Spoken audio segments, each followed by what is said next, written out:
to spend an extra $1,000 for each of the 3 maps and hire someone who did. So Scott Hartwig was chosen to do the first day's map, which I really wanted to do. I was chosen to do the second day's map. I guess because my Devil's Den book. The third day's map was Wayne Mox. So the friends called us in. Is that okay? The friends called us in, and they offered us this money, but the caveat was that it had to be done like in 2 weeks.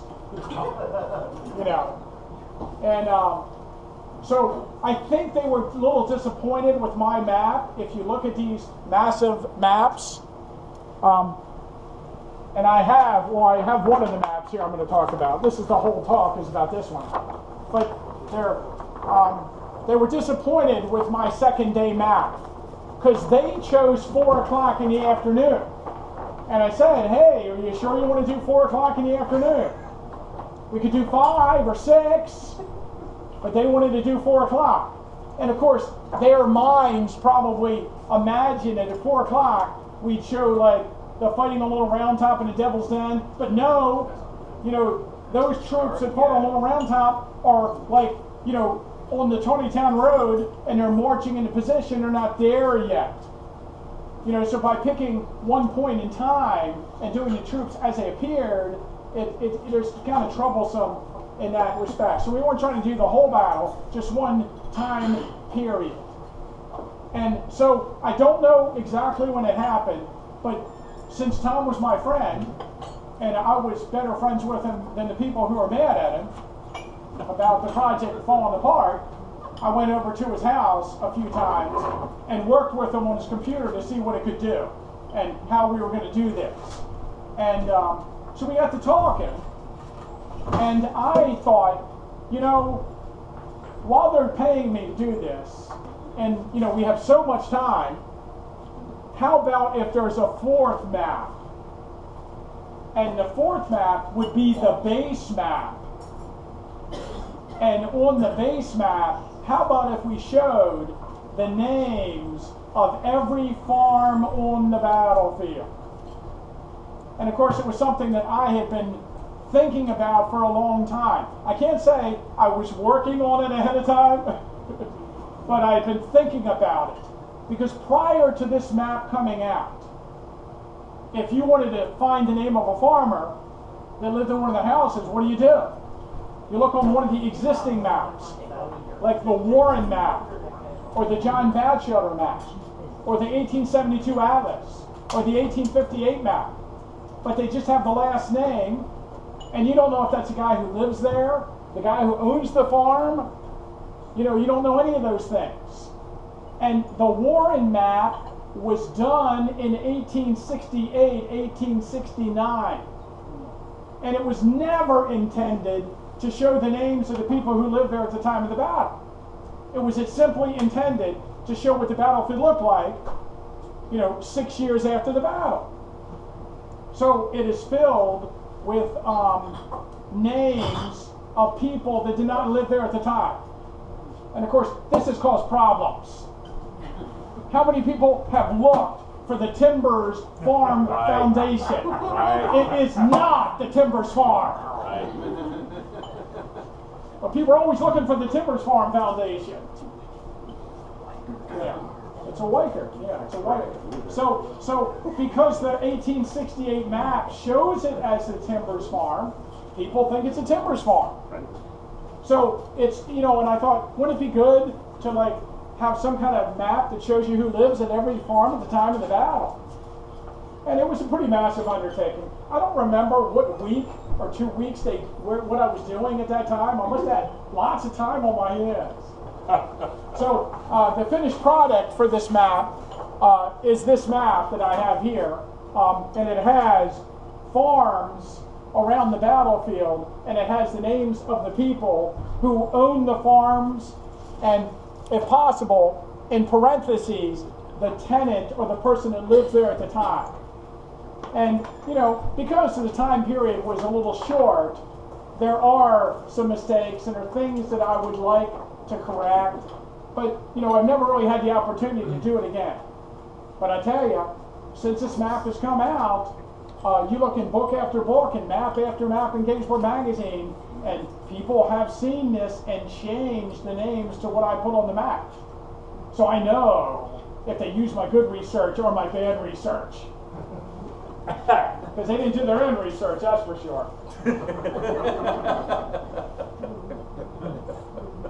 I shouldn't get into my opinion about map makers.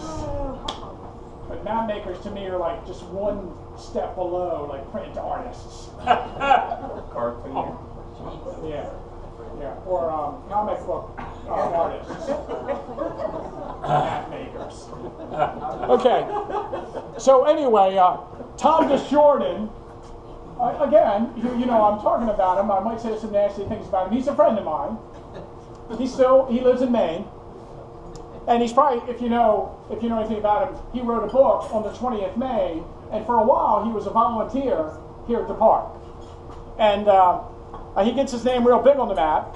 And then at the bottom, you see, it's with the expert help of Jerry Bennett, who was an authority on the town of Gettysburg at that time.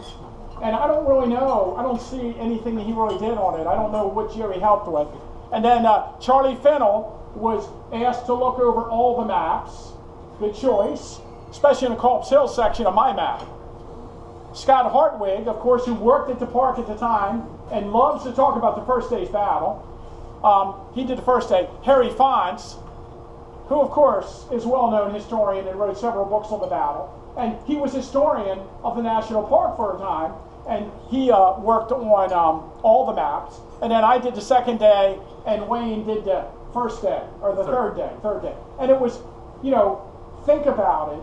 We had a base map, and we had to put every regiment on the map and every artillery battery and tell them where to put them. And then we had to get a draft, and then we had to go over the draft and look at it and make sure things were right. And then we had to, you know, move things around, and, you know, finally it's printed. So it was a lot of detailed work. I remember my second day's map. I probably would not have done it so efficiently if it were not for the help of Mike Kelly, who was a park ranger at the time and very detail-oriented. And we just sat in my living room a couple nights and really just went over, you know, 4 o'clock in the afternoon on July 2nd. So that's the project as we started it. So I took a base map that Tom had already drawn up, and I think I'm using the third day battle map, and this is for the farms now I'm talking about, and I labeled, I labeled every structure on the map, or every group of structures. One thing that I liked about the Warren map that I really try to get across to people, on the Warren map surveyed in 1868 and 1869, they show the houses with an X on them and barns completely solid black. So you can look at it and tell the difference between a house and a barn. And with this map, one of my issues was they didn't do that. You have to guess which one's the house and the barn. And a lot of maps are like that. And keep in mind, the people that draw these maps don't know anything about it anyway. You know, map makers are not historians. So here's some numbers you see that I gave the farms along the Tawnytown Road. And we're talking about the Peter Fry farm down to the William Patterson farm. So I numbered every farm or group of structures. There were 195 of them. Okay? So then I took the Warren map. If anybody's familiar with the Warren map surveys as reproduced in 1895 by the War Department, they are 25 sheets. And the sheets are this big. And there's 25 of them. And they're A through E and 1 through 5. So I took the base map and took a ruler and drew the Warren map quadrants on it. So A1, A2, and so this is A1 at the northwest corner of the map. And there are 11 groups of structures in A1. And so then I labeled the structures. Now, you might notice this is the Chambersburg Pike, and to the left of the map is Knoxland Road, Belmont Road. So it's the Chambersburg Pike at the Knoxland Road, Belmont Road intersection.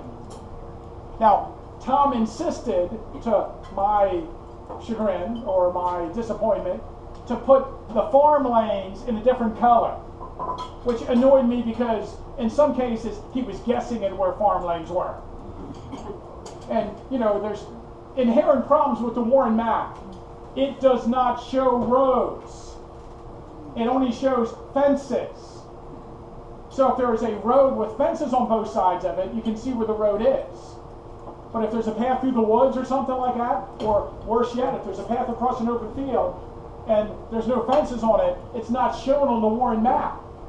So sometimes farm lanes, we have to guess at where they are when we're using that detailed map. Also, the project, Tom cut down the size of the Warren map. So along the edges of the map, he doesn't show the full length and breadth of the battlefield. So I had to create a system of buildings that were off the map but were on the Warren map. Because I was afraid that there was discussion, I guess, early on that they realized the map wasn't the same parameters and they were going to extend it. So I had to have letters. Like here I have a letter B, C, and D in A1 off the map for farms that are shown on the Warren map but aren't on this map.